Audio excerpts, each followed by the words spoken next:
All right, this is OG Eddie Lee. I'm back on the, let's just call it the mic, right? Uh, I want to talk about three blood brothers that I met. They wasn't from the Orange Grove Housing Project community. If I had to guess, I would say that they lived in a community that I called, that was rumored or called or nicknamed Shennyville. Shennyville was a community outside the Orange Grove Housing Projects community off of Boulevard and Jackson Street and Contact Street. That little area over there was considered Shennyville. And I was told that it got its name Shennyville because of during Prohibition when out tobacco and alcohol was outlawed. The old blacks over there in that community that was making their own homemade liquor, their own moonshine, their own white lightning, their own hooch, right? But they didn't name it hooch. They didn't name it white lightning. They didn't name it moonshine. They named it Shenny. How they come up with the name Shenny, I have no idea.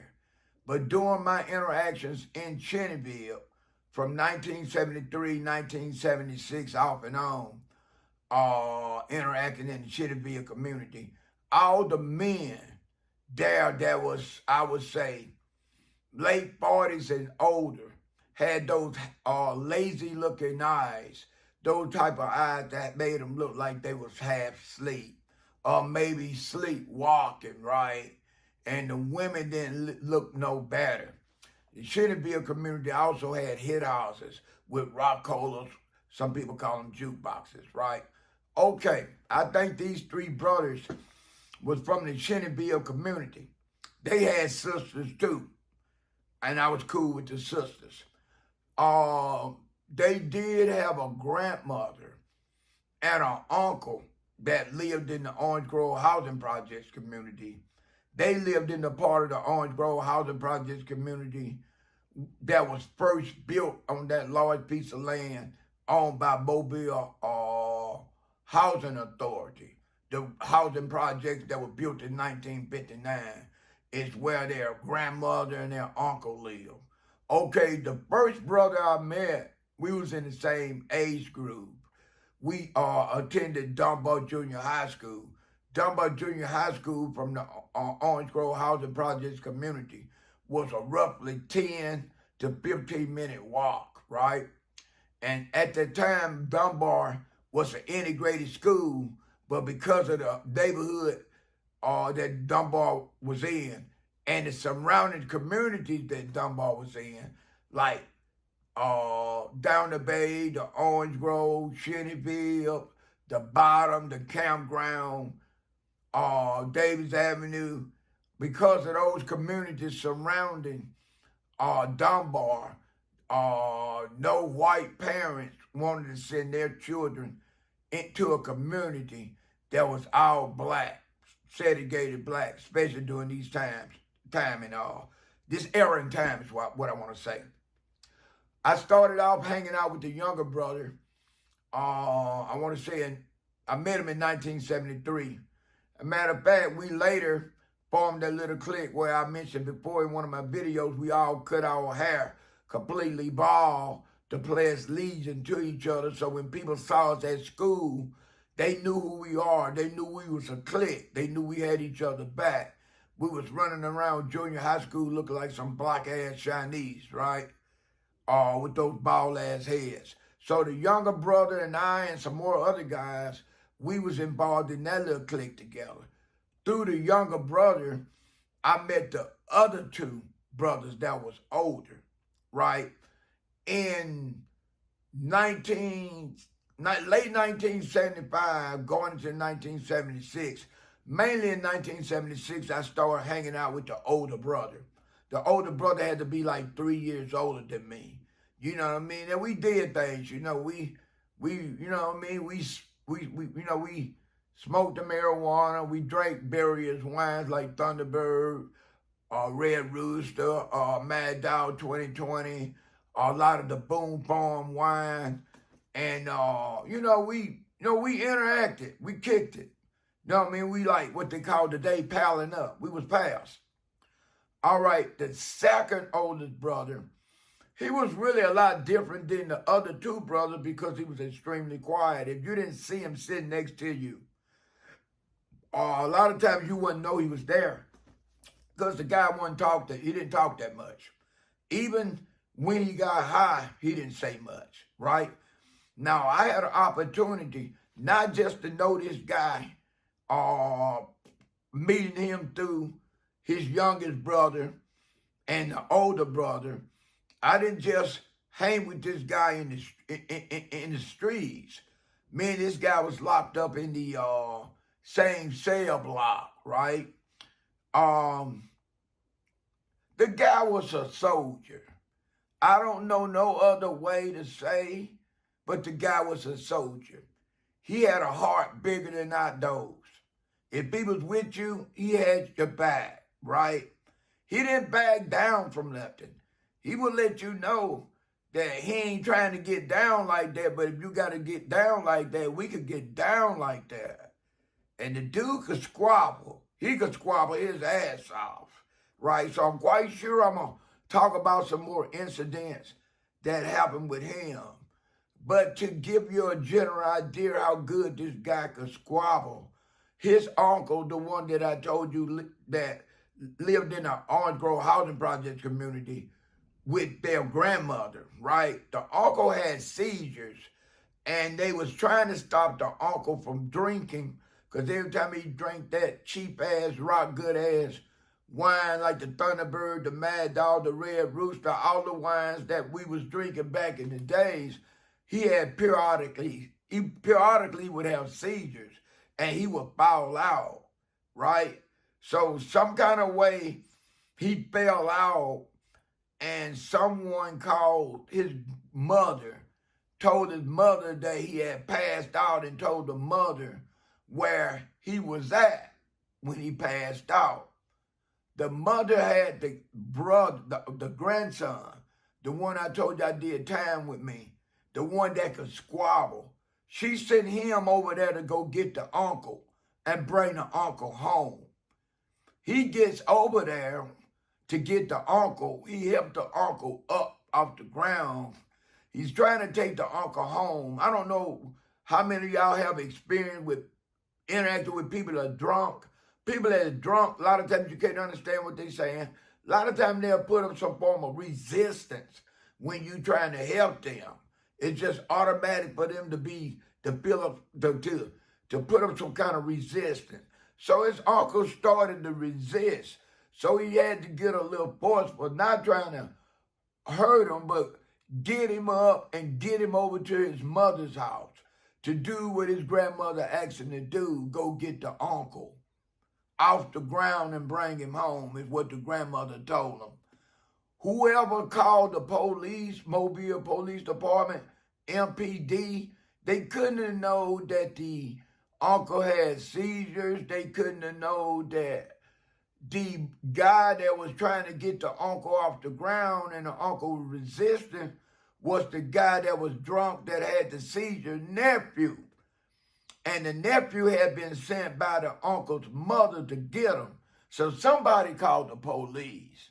When the police came, when they pulled up, when they seen the uncle, the nephew trying to help the uncle, they automatically thought, I guess they thought the nephew was trying to rob the uncle. And a fight broke out. When it was said and done, all over with, the nephew had fought off 5 Mobile police officers, 5 of them. Back then, police weren't that quick to pull no guns. The most they might use was the billy stick and every now and then a little mace. So these damn police officers, they fought this guy. And he beat 5 of them. He was slamming them like he was a professional wrestler. And some kind of way they end up getting him getting him in a hole to where they put the handcuffs around his wrist and handcuffed his ass to the car. And they started dragging him. So when I say the nephew was hard that had squabbles, he had squabbles.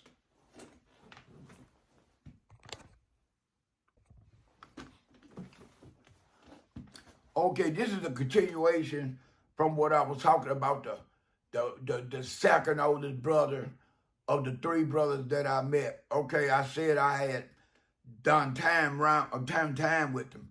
Okay, while I was locked up in 206, there was the early part of 1977. I would say maybe March or something like that, March or April, something like that. He came into the jail cell where I was.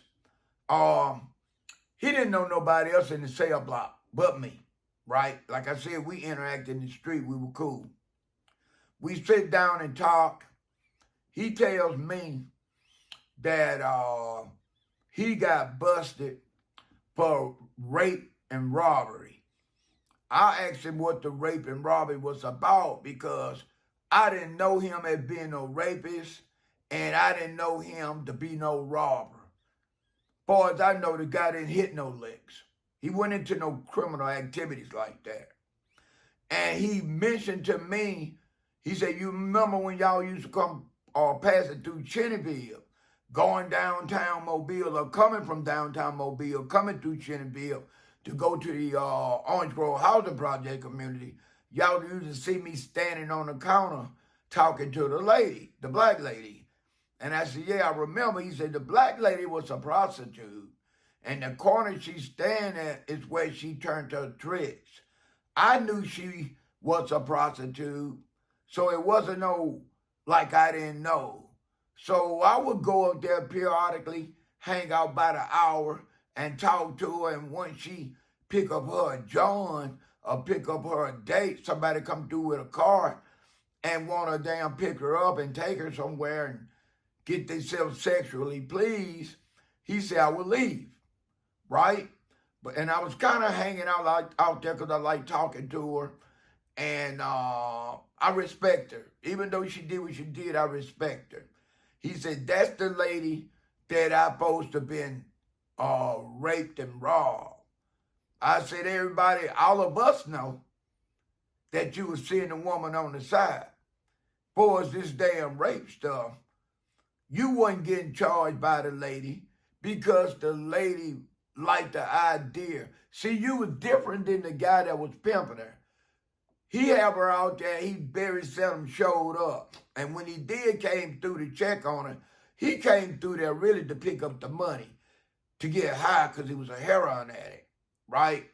So this, my friend, the guy that's telling me this, he was spending quality time with her, right? He accepted for what she were, and he kept her company while she was on the block. He said it was never about no money with me and her, but her old man got involved in it. He got pretty damn heated. He knocked her around a little bit, and next thing you know, the police coming to get me for rape and robbery. I said, man, that's kind of messed up, dude. I said, you should get some of the homeboys to go to court with you and let them tell the jury or the judge what we seen and how we know you was interacting with this woman. And he told me I would do that, but I was offered another opportunity. I asked him, what kind of opportunity was you offered? He said, I was told by my state-appointed lawyer that he could work a deal out with the DA. They'll drop my rape and robbery charges, but in return, the first thing I got to do, I got to go to Cersei Mental Health Hospital for evaluation. And I say, man, if you crazy, every nigga in this goddamn hood is crazy. Every nigga in the projects, every nigga in the bottom, every nigga in the campground, every nigga on Davis Avenue, every damn nigga in Maysville, down the bay. I could go on and on and on of black poverty communities surrounding the Orange Grove housing projects and surrounding downtown Mobile. I said, so how long you got to stay there? He said, until the evaluation is done. I asked him, what do the evaluation consist of? He said he's going to run all kind of tests on me. I said, I don't know, man. That sounds like they using you for a guinea pig. Because you're going to have to sign documents, right? Giving them permission to treat you. Once you sign those damn documents, whatever they do, they could claim it's a part of the treatment program that you signed up for. He said, oh, he told me, Moon Dog, everything you saying is right, but I made my mind up. Don't you know that rape and robbery is considered capital cases? I could get 25 with an L for this case. If I got 10 years, I'd be fortunate for that kind of case. He said, I'm going to damn do it. All right. While he's waiting on to be transported to Searcy Mental Hospital, if I'm not mistaken, Searcy Mental Hospital was in Mount Vernon, Alabama. I was also told just recently, I think the last couple of years, Searcy Mental Hospital have been closed down. If I'm not mistaken, you can still Google Searcy Mental Hospital in Mount Vernon, Alabama. You can still Google it and find out some of the history about it. All right. This guy was a hero to me, right? I had mad respect for him. I had respect for him on the streets. I had respect for him when we got locked up. I had no idea that this guy was illiterate. When I use the term illiterate, I use it for what it is, the word that it is.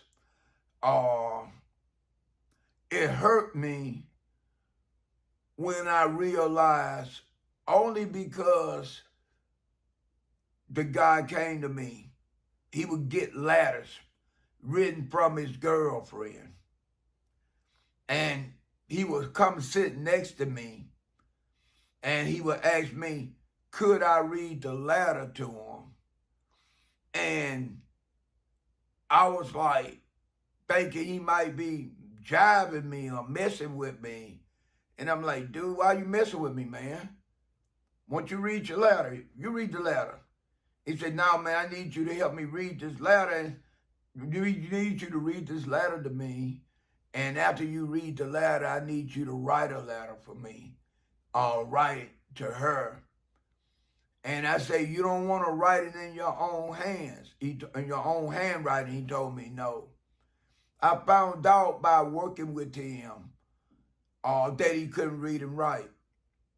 The most simplest book I thought I could teach him how to read out of, was Sally, Dick, and Jane book. You know, one about Dick, Mary, Spot, see Spot run, go Jane go. That book. That book was more simplified than Dr. Seuss books. He had a hard time reading the book. Even with my help, he had a hard time reading a Sally, Dick, and Jane book. He had a worse time trying to write his name. So that's a good possibility once they talked to him and they realized that he couldn't read and write. That might have had something to do with why they offered him that clean slate or let him go once he go and have evaluation. But that evaluation, he went. I remember when they took him, came and got him and transported him to Searcy Mental Health Hospital. I knew how he was in the streets. I knew how he was when he first came in the cell block with me and we was interacting together. And I know how he was after he came back from Searcy. You talking about nightmares, waking up screaming. You talking about waking up in cold sweats. Talking about screaming, get him off me. Don't shoot me no more. I don't need no more shots. No more shock treatment. All this stuff this guy was saying out loud while he was asleep. It broke my heart. It really broke my heart to watch my hero go through those changes. But like they said, they did let him go. He paid a high cost to be free. And I ask myself over and over, what would I have done if I'd have been in his situation? Only God knows. This is OG signing out. Peace.